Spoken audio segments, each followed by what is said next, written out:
Kekerasan dan pelecehan seksual menjadi berita yang kita dengar sehari-hari.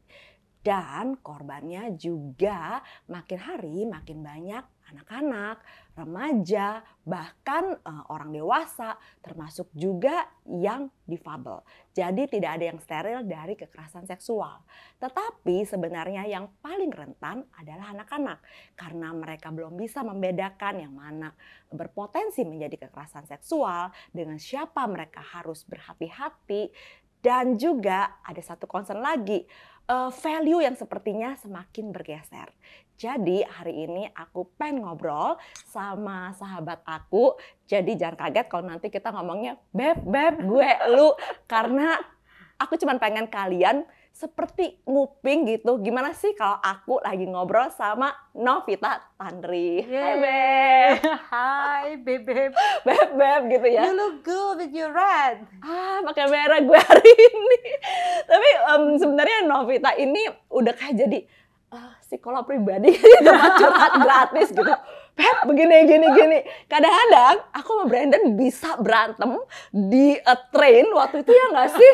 Di train di Swiss gitu. Terus like at the same time aku WhatsApp dia, terus Brandon juga WhatsApp, "Anti, mami begini." Terus aku nih, "Beb, lo tau gak sih Brandon begini?" gitu.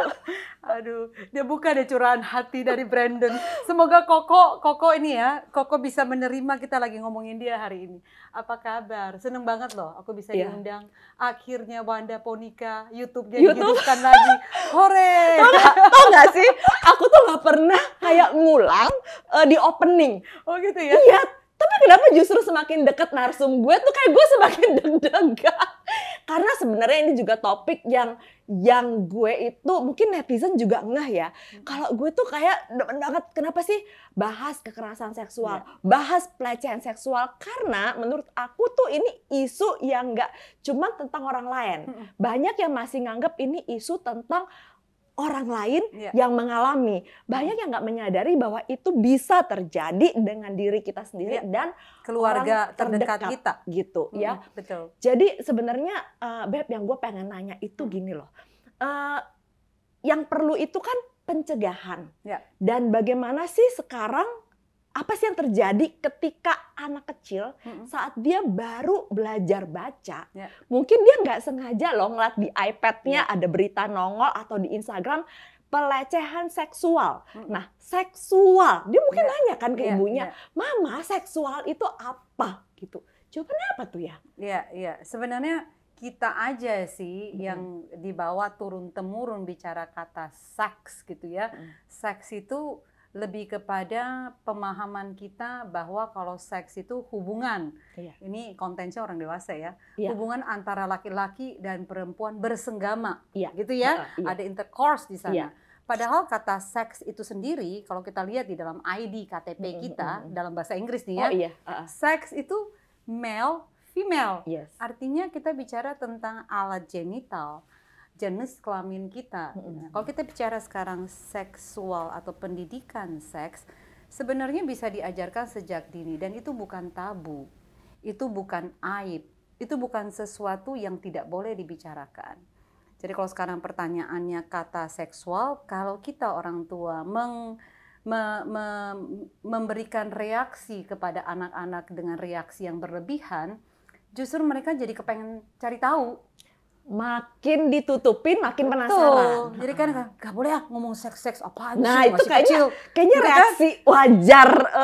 Iya kan, di orang tua kita, masih terjadi sekarang. Jadi mereka akan melihat bahwa ini sesuatu yang tidak boleh dibicarakan. Kalau dulu keterbatasan kita sangat tinggi gak sih, Beb? Maksudnya majalah atau mungkin zaman lebih tarik lagi ke belakang stensilan gitu Any Arrow katanya zaman dulu kan, atau membawa majalah-majalah yang XXX gitu dari luar negeri, susahnya minta ampun.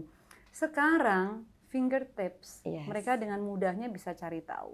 Nah di sini buat aku mungkin juga bagus banget ini tema ini diangkat buat orang tua untuk membicarakan seks seperti membicarakan jenis makanan, seperti membicarakan misalnya buku apa yang dibaca atau membicarakan tentang berenang yuk. Jadi dengan rileks, jadi anak-anak tahu bahwa seks itu bukan sesuatu yang tabu. Ke situ kali dulu ya. Iya, dan sebenarnya ini udah sering kita bahas kalau lagi berdua ya. Oh, lagi berdua ya. Ini lebih ke Banyak banget di YouTube. Iya, banyak banget kita ngomong lagi berdua. Sebenarnya umur berapa sih saat yang tepat untuk kita mengenalkan pendidikan seks dengan anak kita dan tata bahasa seperti apa? Oke. Kalau bicara pendidikan seks sedini mungkin, jadi kalau as early as possible. Jadi ya usia di mana anak misalnya merangkak, usia berapa itu? 6 bulan. Iya. Starting crawling stage gitu. Jadi anak pada saat sudah bisa babbling, bababab, dadada, mama, papa, kita udah kasih tahu, oke, kamu adalah anak perempuan, you are a girl, sama dengan mami. Yeah. Perempuan, laki-laki itu pendidikan seks. Yeah. As simple as that.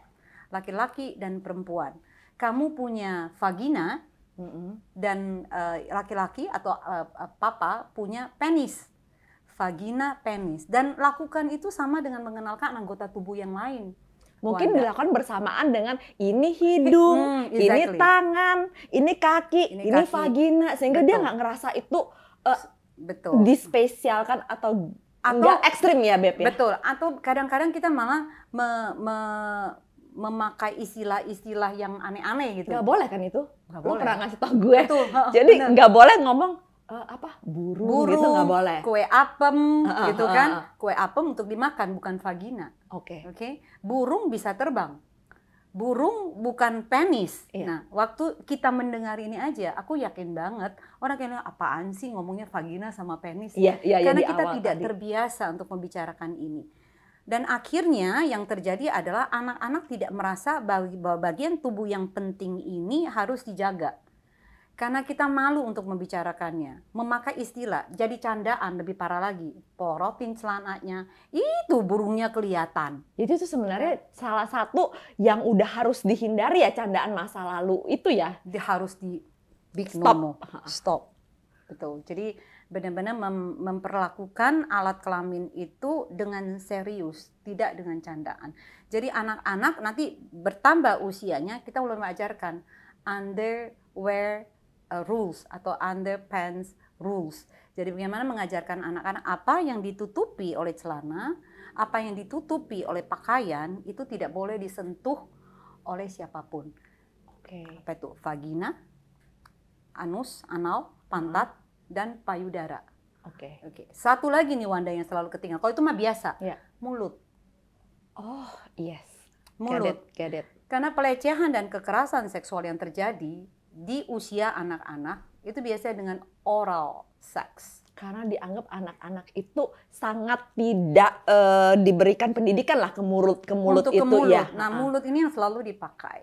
Nah, kalau untuk vagina, penis, anal, payudara, yes kita ajarkan. Tapi kita lupa mulut ini tidak diajarkan. Dan ini kesempatan di dalam ruang konselingku dipakai terjadinya pelecehan dan kekerasan seksual dengan oral sex. Dan anak-anak ini tidak ada bekas. Beda dong. Kalau penetrasi dari vagina maupun dari penis, ada bekas, ada sakit di situ. Ada luka fisik di sana. Tapi dengan mulut nggak ada. Cuman luka batin yang ada. Betul. Dan ini akan dibawa seumur hidup. Nah, biasanya anak-anak yang mengalami pelecehan dan kekerasan seksual pada saat di usia masuk ke remaja, yang pertama kali keluar pada saat dia akil balik adalah memori pertama waktu dia melakukan oral sex ini. Nah, ini memang menjadi PR kita semua untuk bisa memulai pendidikan seks dengan cara yang benar. Nah, kita tuh sebenarnya umur berapa ya kita bilang sama mereka, kan tadi bagian yang ditutupi itu, ya kan, tidak boleh disentuh, ya kan. Terus siapa aja yang nggak boleh menyentuh, karena sekarang kan pelaku pelecehan dan kekerasan seksual tuh semakin dekat. Kita lihat guru, kemudian pemuka agama, kemudian merapat lagi menjadi ayahnya, Beb. Betul sekali sih. Ini pertanyaan yang bagus banget. Tidak hanya tidak boleh disentuh, termasuk tidak diperlihatkan. Jadi mungkin dengan cara yang sederhana dari rumah dulu, dari rumah. Nah, orang tua itu biasanya kita masuk, ini perempuan nih, ibu-ibu nih, masuk kamar mandi lupa bawa pakaian dalam, lupa bawa baju, keluar kucuk-kucuk dengan handuk, gitu ya kan, lari gitu. Atau mungkin pakaian dalam, celana dalam, BH terus lari gitu kan, kelupaan, buru-buru misalnya. Dan kita beranggapan bahwa kelupaan kita tidak efek buat anak-anak. Tapi buat anak-anak menangkap itu dengan 5 panca indera dia akan melihat bahwa kalau pada saat kepepet, badan itu nggak apa-apa diperlihatkan kepada orang lain lalu lalang. Atau bapaknya mungkin pakai handuk terus keluar kiri kanan. Jadi waktu anak-anak tidak mendapatkan contoh ini, mereka anak-anak absorbent mind. Usia di mana mereka menyerap segala sesuatu dengan begitu pesatnya. Ditangkap ini masuk bahwa nggak apa-apa. Nah jadi sebenarnya mulai dari tidak diperlihatkan sama tidak boleh disentuh. 80% kasus anak-anak mengalami pelecehan seksual memang datang dari orang yang terdekat. Nah ini memang agak sulit, tapi paling tidak anak-anak harus diberitahu bahwa kalau bukan dengan alasan medis atau orang yang terdekat, ayah dan ibu paling tidak, atau ada pendampingan ayah dan ibu kandung, sebaiknya pakaian yang ditutup, kita bicara vagina, penis, pantat, anus, anal, dan payudara itu tidak boleh disentuh oleh orang lain. Jadi harus ada ibu atau ayah ada di sana, atau dengan dokter, tapi juga ada orang tua di situ. Perlu nggak dijelasin sampai detail gini, misalnya hanya kalau memang sampai disentuh, cuman dibersihkan saja. Kalau sudah lebih dari itu nggak boleh. Bisa nggak sih? Nangkep nggak sih? Karena sekarang makin serem ya. Nggak nangkep. Jadi paling tidak, kalau kamu tidak merasa nyaman disentuh dengan sesuatu yang tidak kamu inginkan, tidak ada rahasia. Itu nomor satu. Lalu kedua, kamu berhak untuk minta pertolongan kepada orang lain, berteriak, cari pertolongan.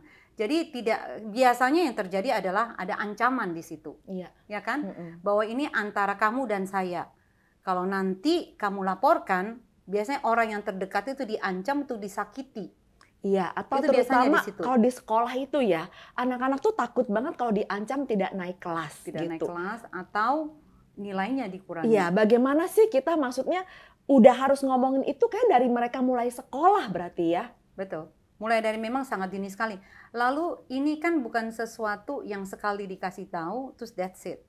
Anak-anak belajar dari repetisi, belajar dari pengulangan. Jadi ada pengulangan dari penyerapan dia dari panca indera. Jadi ada auditory di sana, ada visual di situ, ada senses yang lain yang mereka bisa capture. Jadi repetisi ini terus-menerus sampai usia mereka masuk di usia 18 tahun. Usia anak kan 0 sampai 18 tahun. Boleh nggak gue bilang gini, Beb? Berarti kalau kita ngingetin anak-anak, nih bagian yang ditutup oleh underwear itu nggak boleh loh dilihat sama orang lain. Itu berarti nggak cuman kita kasih tahu waktu dia TK. Nah, tapi sering kita bilang, bajunya benerin, duduknya yang bener, jangan celananya kelihatan. Nah, itu kan berarti termasuk reminder tuh sampai dewasa ya? Betul, sampai mereka usia anak aja. Kalau kita lihat dalam usia anak yang ditentukan oleh negara kita ada 18 tahun, 0 sampai 18 tahun. Berarti itu masih di bawah perlindungan, pengawasan orang tua, pengontrolan orang tua. Jadi ada alasan kenapa anak tuh sampai 18 tahun. Dan yang paling penting adalah usia di bawah 6 tahun, 0 sampai 6 tahun ini yang disebut sebagai usia penyerapan. 0 sampai 2 tahun, kalau aku bisa memberikan sedikit tambahan, 0 sampai 2 tahun itu dianggap adalah usia yang paling tidak penting, Wanda. Jadi 0 sampai 2 dianggap tidak terlalu penting, anak-anak belum tahu apa-apa. Kita biasanya fokus kepada ASI. ASI penting sekali. Cuma dikasih makan sama vitamin. Betul, gitu secara deh ya. fisiologis gitu. Tapi ada kebutuhan lain secara psikologis. Psikologis dalam arti tahapan tumbuh kembang ini yang berkaitan dengan neuron atau sinapsis di dalam otak manusia. Dalam kandungan kita, neuron atau sel saraf yang tersambung di dalam otak anak, itu yang tersambung koneksinya sekitar puluhan miliar. Tapi begitu dia keluar dari badan kita, 0 sampai 2 tahun, ada ratusan triliunan neuron yang tersambung, dan itu butuh stimulasi dari nurturnya, dari lingkungannya. Nah, termasuk ini, education, sex education ada di dalam. Jadi pada saat orang tua tidak memberikan contoh, mungkin secara verbal, secara kata-kata anak tidak memahami definisi dari kata seks, tidak memahami definisi dari kata janji, tidak memahami apa yang disebut dengan vagina, penis dan lain sebagainya. Tapi repetisi ini diulang, lalu ada contoh bahwa kamu pakai celana dalam. Ini untuk melindungi supaya kamu, ini sambil ngomong. Terus repetitif. Dan pengulangan ini akan ke-captured dan ke bawah terus sampai dewasa. Jadi waktu mereka sudah masuk di usia SD, kelas 1 gitu misalnya, duduk. Jadi terbiasa kan, oh duduk itu harus ketutup semuanya. Kalau tuh pakai celana rok yang agak pendek, misalnya di atas lutut, ada celana pendek di dalamnya. Iya. Ya kan? Kalau kita kecil ingatnya, ada celana pendek di dalam. Jadi kalau kebetulan kebuka, ada celana pendek di dalam, tidak langsung celana dalam. Iya, kayak sekarang aja aku selalu suggest anak-anak kalau pakai rok di atas lutut aja, atau pakai rok aja, tapi pasti pakai kayak bicycle pendek gitu ya. Itu kan yang terjadi. Atau mungkin pakai baju agak tipis sedikit.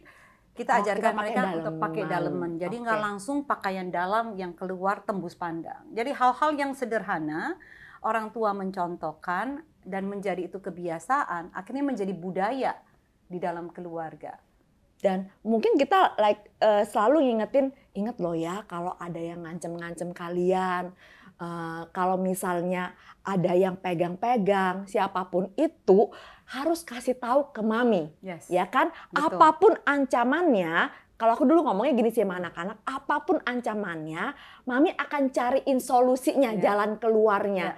Jadi mereka merasa safe untuk ngomong ke kita. Betul. Karena yang banyak terjadi kan ancaman-ancaman itu yang akhirnya mereka nggak ngomong sampai terjadi lebih dalam lagi. Gitu. Tidak dipercaya, tidak didengar. Iya. Ya kan, karena dianggap aja anak kecil mana mungkin sih gitu. Dan ini terjadi banyak di dalam ruang konselingku. Bagaimana anak-anak yang sebenarnya memberikan sinyal gitu. Oke. Memberikan sinyal. Boleh nggak sinyal tuh biasanya kayak gimana anak-anak tuh memberikan sinyal? Oke, memberikan sinyal bahwa kalau terjadi pelecehan seksual atau kekerasan seksual, kan ada penetrasi di situ, sakit dong. Sebenarnya kan kelihatan kalau misalnya kayak Wanda gitu, ngelihat misalnya anak-anak hari ini lebih diem, di meja makan yang biasanya bawel, kepengen makan ini, ribut gitu, terus tiba-tiba lebih diam, duduknya mulai gelisah. Kalau terjadi sodomi di situ, atau terjadi misalnya penetrasi lewat vagina, sakit dong. Nggak mungkin enggak, benda tumpul masuk pasti sakit. Nah sebenarnya sinyal ini bisa kelihatan. Walaupun tidak berbicara, tapi ekspresi bahasa tubuh dia itu menunjukkan something's happening gitu. Tapi yang tidak orang tua yang tidak hadir dan tidak aware, terlalu sibuk menyerahkan semua kepada mbak atau kepada suster, dia tidak melihat gejala-gejala kecil ini dan akhirnya berlangsung. Aku punya satu klien sampai 2 tahun diperkosa dari vagina dan dari anus. Ada guru lesnya sendiri loh, Wanda. Nah sebenarnya kan gini ya, aku suka ditanya, gimana sih bagi waktu? Sekarang kan kita kerja dan kita harus akui bahwa anak-anak kita tuh spend banyak waktunya sama neninya. Kalau aku cuman ngambil kayak gini aja sih, urusan makan, minum, ngingetin les, mungkin si mbak bisa. Tapi ada yang nggak bisa diwakilkan, yaitu setiap malam itu aku suka ngobrol sama anak-anak gitu. Kalian gimana? Ada gosip apa? Nah, itu yang menurut aku kadang-kadang, kan anak-anak aku tuh hobi banget pergosipan, apalagi yang cewek-cewek gitu. Mami, I have a tea. Mami pulang jam berapa? Kayak aku udah membiasakan mereka untuk kayak bergosip atau ngobrol sama aku. Diskusi, tapi kita selalu pakai bahasanya gosip biar mereka tuh santai gitu ya kan. Karena di waktu itulah menurut aku yang nggak bisa diwakilkan, kita bisa ngelihat. Akhirnya cerita, kok teman Ai begini ya di sekolah, teman Ai udah mulai ciuman loh. Nah kita mulai denger apa yang terjadi. Menurut aku itu mungkin kayak setengah jam, 1 jam aja yang kita mesti spend yang nggak bisa diwakilkan gitu ya. Akan ada waktu yang kuantitas, ada waktu yang kualitas. Sebenarnya di ideal, ada ideally ya, itu kuantitas dan kualitas.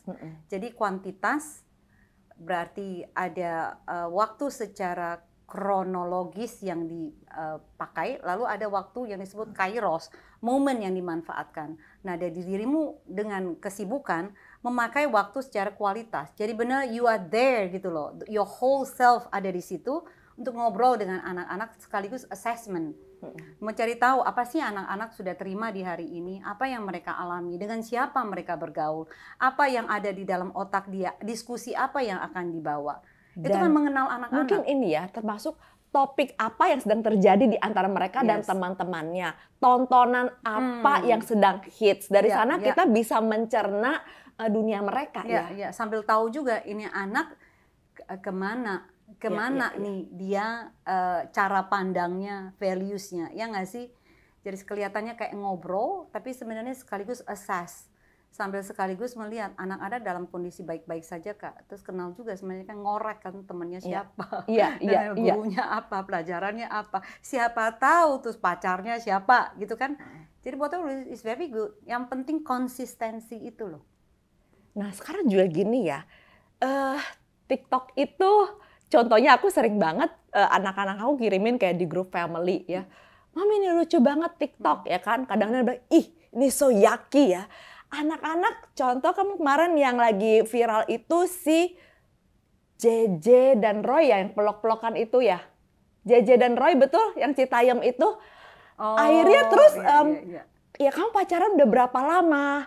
Terus mereka sepanjang di interview itu mereka sembari pelok-pelokan.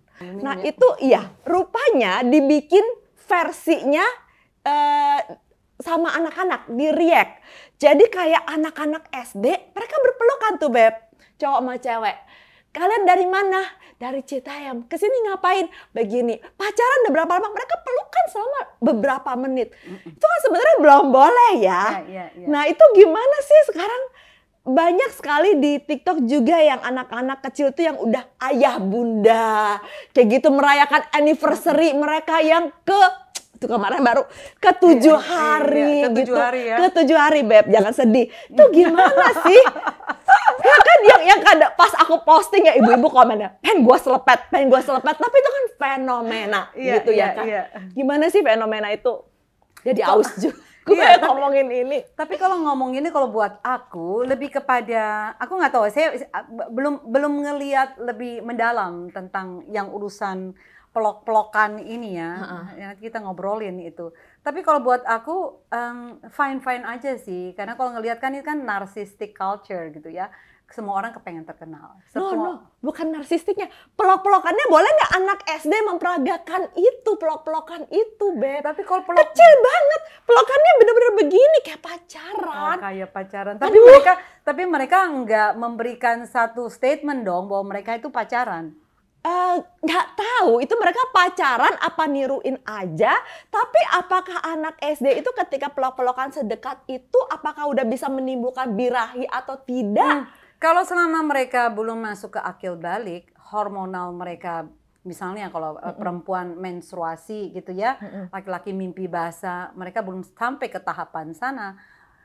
Purely kalau buat aku friendship gitu. Tapi karena melihat mungkin dari tontonan, melihat dari apa yang mereka browsing, bisa aja menganggapnya ke sana pacaran. Aku ambil contoh misalnya, anakku yang gede. Waktu kecil SD juga sama, ngomongnya gitu. Pacar aku banyak gitu. Ini pacarnya, itu pacarnya. Karena katanya kalau satu misalnya kenapa-kenapa, aku masih punya cadangan 3 gitu. Jadi lebih kepada melihat Joshua itu ngomong begitu waktu kecil. Jocelyn enggak sampai ke sana gitu. Nggak tahu tuh sama nggak ya sama Coco Brandon gitu. Tapi buat aku ngelihat how you actually react yang paling penting. Ya kan? Waktu dia reaksi kita yang dia lihat kan. Nah reaksinya kebanyakan orang tua adalah nggak boleh kayak gitu, apaan sih masih pacaran gitu loh. Setia harus cuma satu dengan perempuan misalnya. Reaksi itu yang membuat aku, anak-anak semakin suka reaksi yang ditampilkan. Kalau aku saat itu akan melihat bahwa, oh bagus dong teman-temannya banyak. Ya kalau temannya satu sakit, ada teman-teman yang lain. Jadi bagus banget bisa berteman dengan perempuan, bisa dengan laki-laki, berteman itu bagus. Jadi lebih aku masuk ke kecerdasan interpersonalnya.